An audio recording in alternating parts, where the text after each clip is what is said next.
Hello मेरे प्यारे बच्चों, तो कैसे हो आप सब। मैं मिशन 2 वाले सर आप सभी का स्वागत करते हैं इस यूट्यूब चैनल मिशन 2 पर। तो आज हम क्लास 10th का, जी हाँ, क्लास 10th का सामाजिक विज्ञान, सोशल साइंस का मोस्ट इंपॉर्टेंट 40 ऑब्जेक्टिव क्वेश्चन को बताने वाले हैं, जो आपके आने वाले एग्जाम के लिए बहुत ही ज़्यादा इंपॉर्टेंट है। आपके होने वाले एग्जाम SA 1 या फिर SA 2, ठीक है, SA 1 जो आपके होने वाले हैं या फिर SA 2, दोनों के लिए मोस्ट इंपॉर्टेंट है, क्योंकि यहां से सवाल आपके एग्जाम में बनते हैं। ये मोस्ट इंपॉर्टेंट बता रहे हैं, जो कि सोशल साइंस में कई बार एग्जाम में पूछा गया है और आपके आने के प्रबल संभावना है। ठीक है, तो चलिए सभी प्रश्नों को आपको ध्यान से देखना है और अच्छे से समझने का प्रयास करना है, क्योंकि आपके ये जो प्रश्न है ना डियर, बहुत ही ज्यादा इंपॉर्टेंट है। देखिए, इसका जो सबसे पहला क्वेश्चन है, क्या दिया गया है कि फ्रांस की क्रांति कब हुई। तो ऑप्शन है 1759, 1769, 1779 और 1789। ठीक है, फ्रांस रेवोल्यूशन कब हुआ था। तो ये जो हुआ था बच्चों, ये आपका 1789 को हुआ था। तो ऑप्शन नंबर घ इसका राइट हो जाएगा। ठीक है, अब सवाल यहाँ पे ऐसे भी पलट सकता है कि फ्रांस की क्रांति के समय फ्रांस की राजगद्दी पर कौन बैठा था, उस समय वहां का राजा कौन था। ठीक है, तो याद रखिएगा लुई 16वां।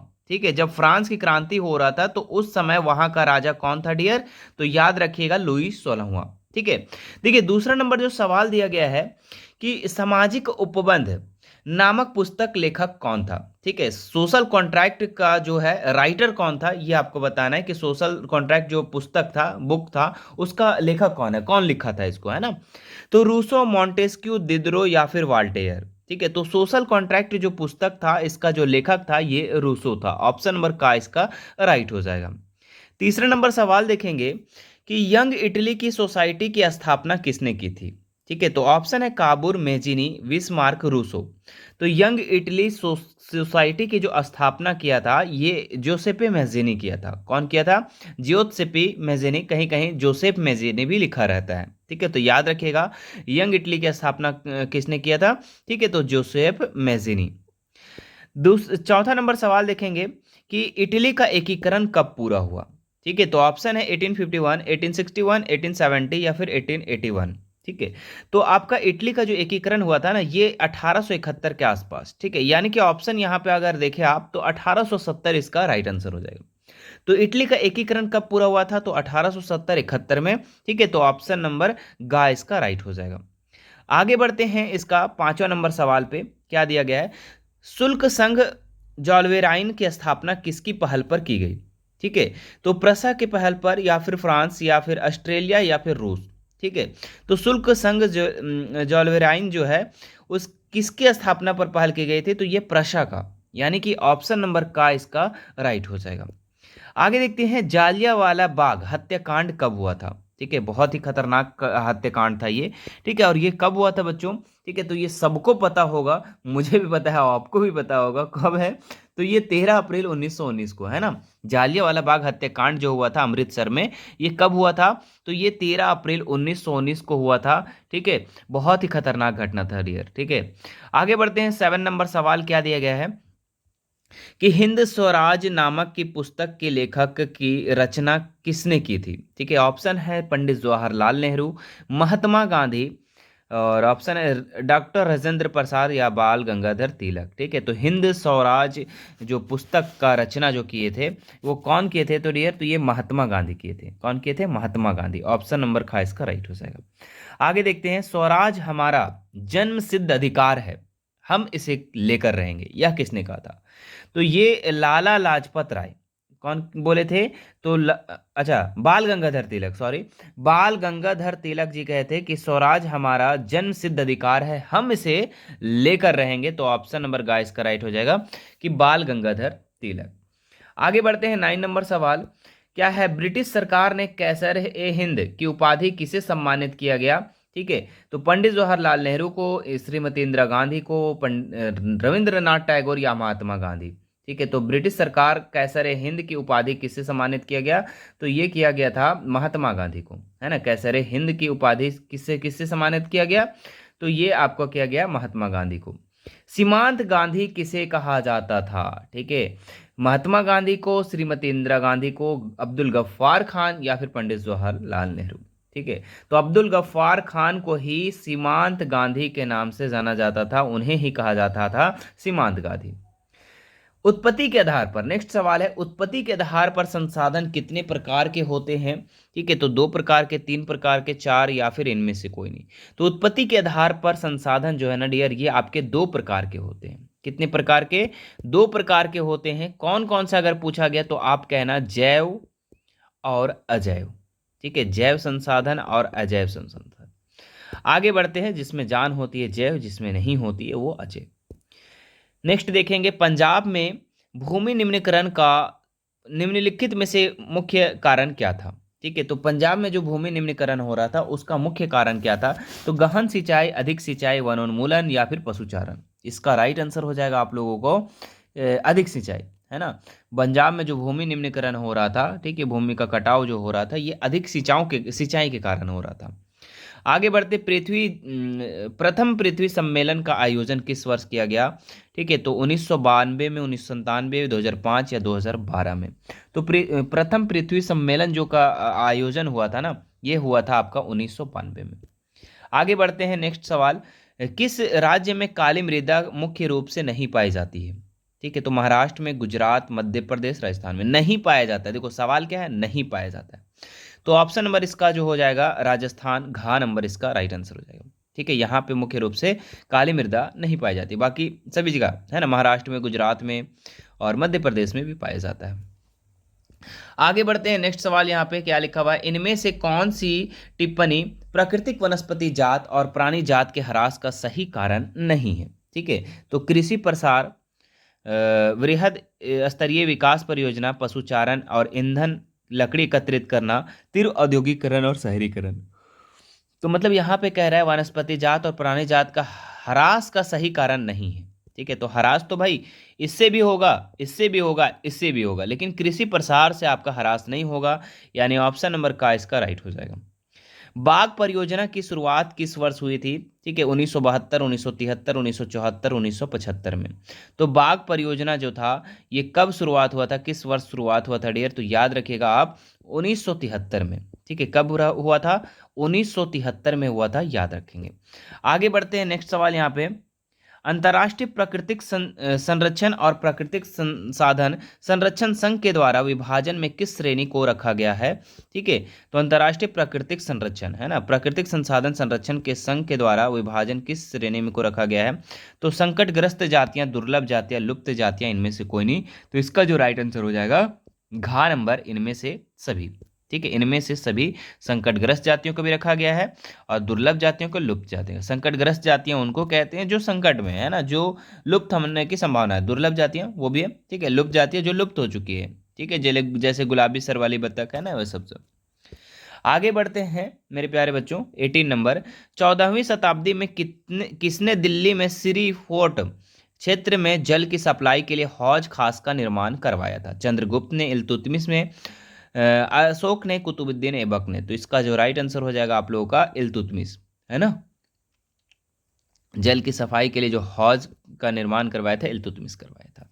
आगे बढ़ते हैं, नेक्स्ट सवाल यहाँ पर ध्यान देंगे, क्वेश्चन को आपको ध्यान से पढ़ना है। अगर क्वेश्चन सही से नहीं पढ़ पाएंगे ना तो गलत हो सकता है।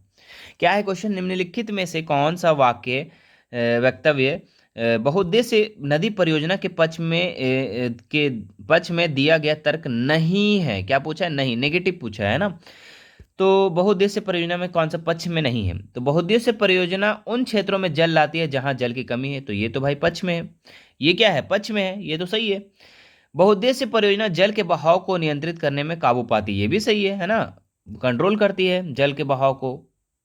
बहुउद्देश्य परियोजना वृहत स्तर पर विस्थापन होता है, भाई ये नहीं, विस्थापन तो नहीं होता है, आजीविका खत्म होता है, ये गलत कह रहा है। ठीक है, यानी ऑप्शन नंबर गा इसका राइट हो जाएगा। ठीक है, कि ये जो है बहुउद्देश्य परियोजना के पक्ष में नहीं है। आगे देखते हैं मेरे प्यारे बच्चों कि सरदार सरोवर बांध किस नदी पर बनाया गया है? तो गंगा, यमुना, नर्मदा या फिर गोदावरी। तो इसका जो राइट आंसर हो जाएगा नर्मदा नदी पर। कहाँ पर बनाया गया है सरदार सरोवर बांध? तो नर्मदा नदी पर।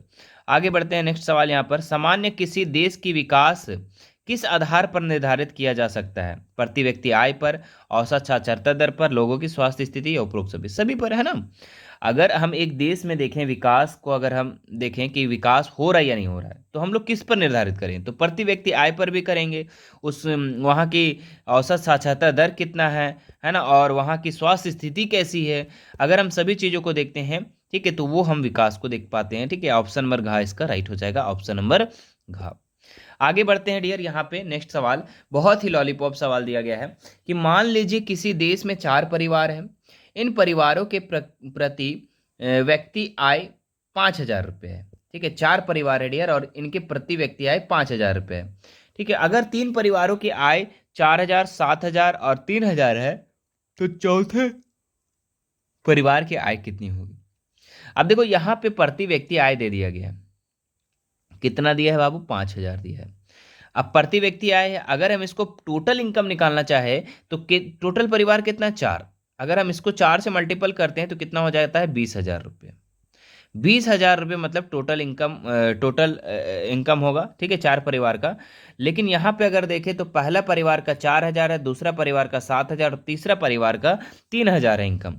तो 4 7 11 और 3 11 3 14, तो जो 14 हो गया है ना, 14,000। और तो चौथा परिवार है उसका आय जो हो जाएगा कितना हो जाएगा? टोटल 20 था, है ना, 5 चौके 20, टोटल 20 था, घट कितना रहा? 6, तो 6,000 जो हो जाएगा डियर, ये चौथा परिवार का इनकम हो जाएगा। ठीक है, तो याद रखिएगा ऑप्शन नंबर घ इसका राइट हो जाएगा। मानव विकास रिपोर्ट देशों की तुलना किस आधार पर करती है? तो ये तो सभी पे करती है ना, ऑप्शन नंबर स्वास्थ्य पे भी, शिक्षा पे भी, प्रति व्यक्ति आय पर भी, यानी कि ऑप्शन नंबर घ इसका राइट हो जाएगा। आगे देखते हैं, एक वर्ष में पैदा हुए प्रति 1,000 जीवित बच्चों में 1 वर्ष की आयु में पहले मर जाने वाले बच्चों की संख्या क्या कहलाती है? ठीक है, तो वो कहलाती है डियर आपका शिशु मृत्यु दर। क्या कहलाता है? शिशु मृत्यु दर। अब 1 साल के कम उम्र के बच्चे अगर हैं, है ना, 1 साल के बच्चे, तो वो अगर मर जा रहे हैं तो वो शिशु मृत्यु दर के अंतर्गत आ जाएगा। क्या है अगला सवाल कि वनोत्पादका संग्रह करना किस क्षेत्रक की गतिविधि है? द्वितीयक क्षेत्रक, प्राथमिक क्षेत्रक, तृतीय क्षेत्रक या चतुर्थ क्षेत्रक? तो इसका जो राइट आंसर हो जाएगा आप लोग का ख नंबर। जितने भी प्रकृति से आपके जुड़े हुए हैं वो सब प्राथमिक क्षेत्रक में आ जाएंगे। नेक्स्ट देखते हैं हम लोग, कृषि भी आपका हो जाएगा, है ना, और गन्ना का खेती भी, ये सब सारी चीजें हो जाएंगी। आगे देखते हैं डियर, यहाँ पे दिया हुआ है वे क्षेत्रक जो सरकार द्वारा पंजीकृत होते हैं, उन्हें सरकारी नियमों और विनियमों का अनुपालन करना होता है, वो क्या कहलाते हैं? तो वो संगठित। हमको तो डायरेक्ट बिना ऑप्शन का ही हम बता रहे हैं, संगठित क्षेत्र कहेंगे।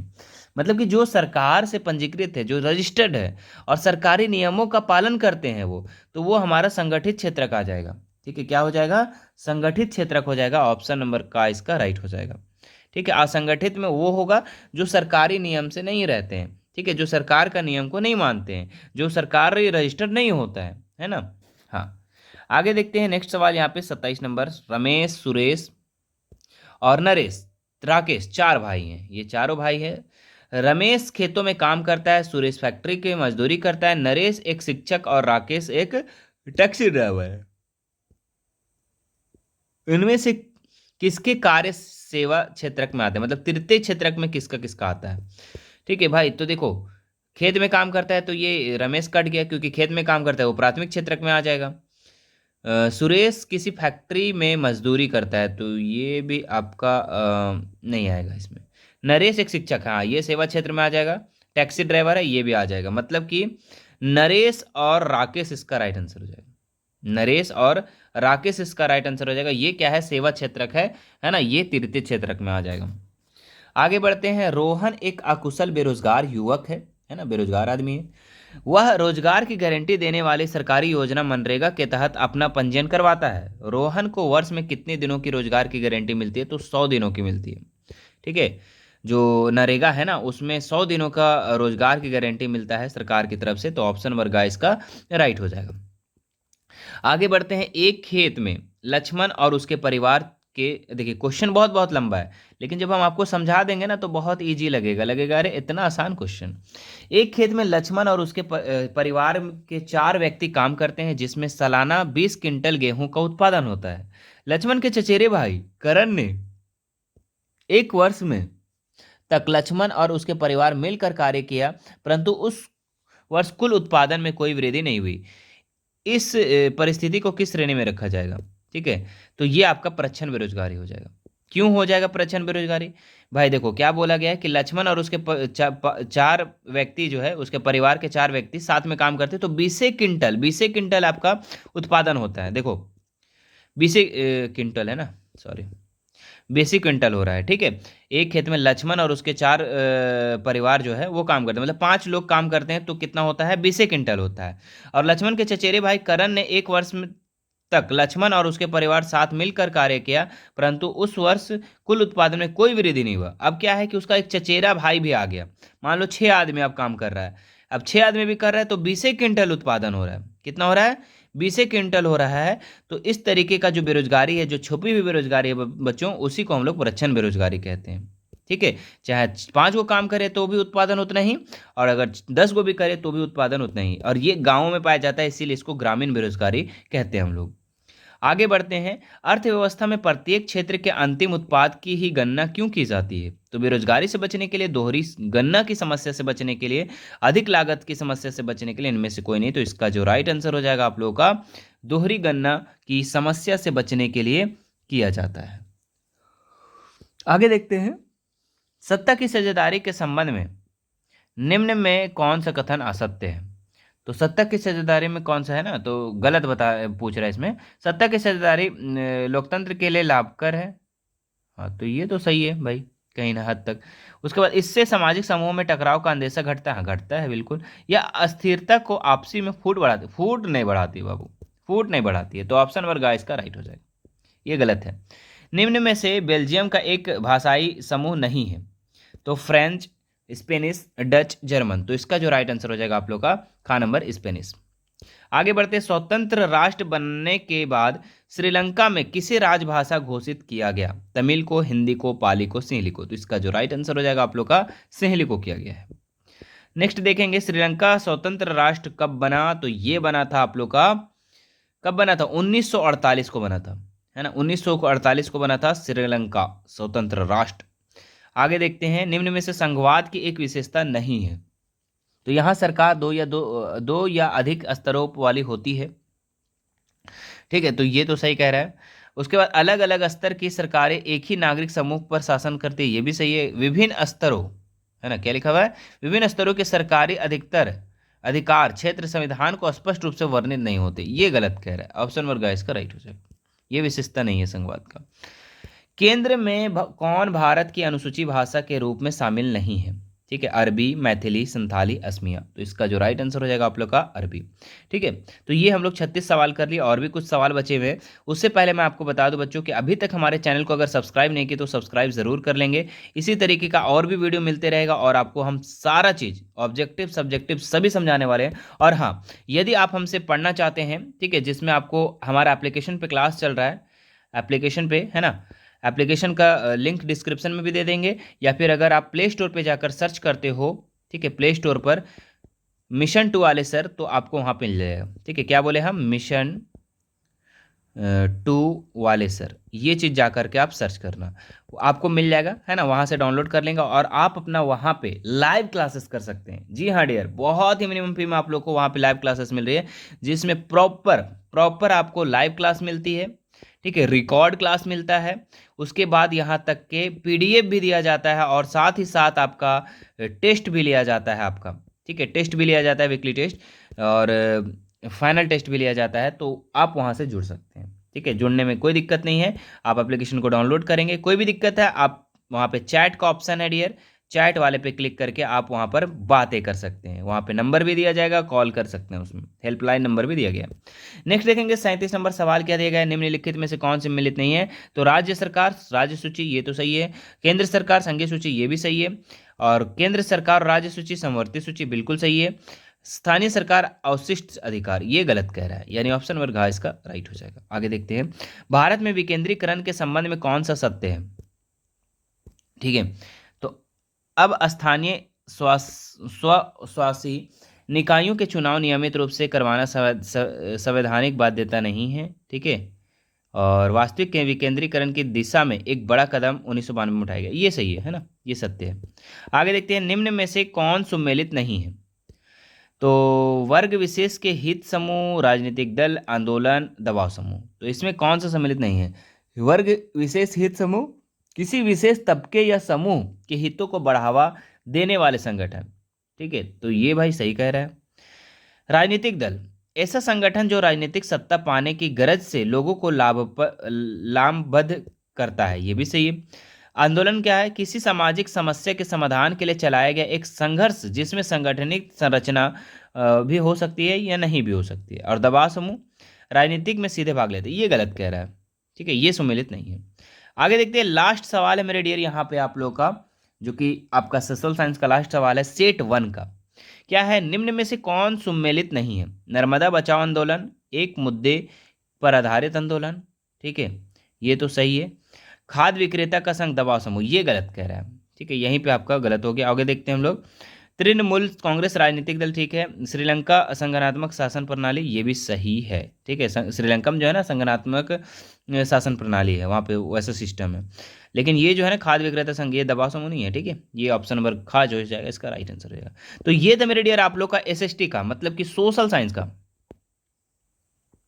सोशल SCIEN से है ना, सोशल साइंस का मोस्ट 40 ऑब्जेक्टिव क्वेश्चन हमने आप लोग को आज बता दिया। मुझे आशा है कि आपको ये वीडियो पसंद आया होगा और हमारा समझाने का तरीका भी आप लोग को अच्छा लगा होगा। अगर अच्छा लगा होगा तो आप नीचे एक प्यारा सा कमेंट ज़रूर करना। अगर आप हमसे पढ़ना चाहते हैं, आपको हमसे पढ़ना अच्छा लगता है, तो एक नीचे प्यारा सा कमेंट कर देना। मैं मिशन टू वाले सर आपके साथ, है ना, आपको इसी तरीके से आपको तैयारी करवाते रहेंगे। ठीक है, आज हम लोग essay 1 और essay 2 जो दोनों के लिए इंपॉर्टेंट काफ़ी था, वो सारे क्वेश्चन को कर लिए। आगे भी ऐसे भी आप लोग को वीडियो मिलते रहेगा, और साथ ही साथ एप्लीकेशन पे भी जुड़ सकते हैं, हमारा व्हाट्सअप चैनल से भी जुड़ सकते हैं, व्हाट्सअप ग्रुप और टेलीग्राम से भी जुड़ सकते हैं। लिंक सभी का डिस्क्रिप्शन में दिया हुआ है, जुड़ सकते हैं। आपको फ़ायदा ही फ़ायदा आपको देखने को मिलेगा यहाँ पे आप लोग का, चूँकि आप 2025 में बोर्ड एग्जाम देने वाले हो। ठीक है, और तैयारी बहुत ही बेहतर तरीके से यहाँ पे लाइव क्लासेस करके आपको मिलेगी।